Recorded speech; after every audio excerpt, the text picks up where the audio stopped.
This app affairs show you. How to get back deleted voice messages on iPhone. So as you can see, currently I'm in a message conversation and here I sent a voice message.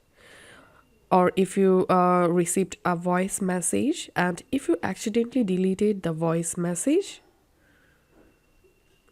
here's how to recover your deleted voice message. First of all, open your message apps and tap on filter or edit, and here tap on recently deleted.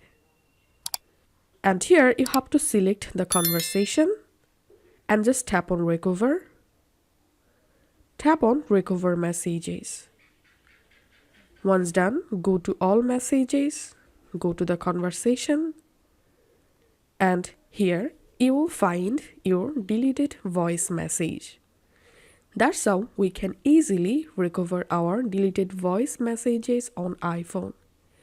If this video helped you out, please leave a like and leave a comment down below. Thank you for watching.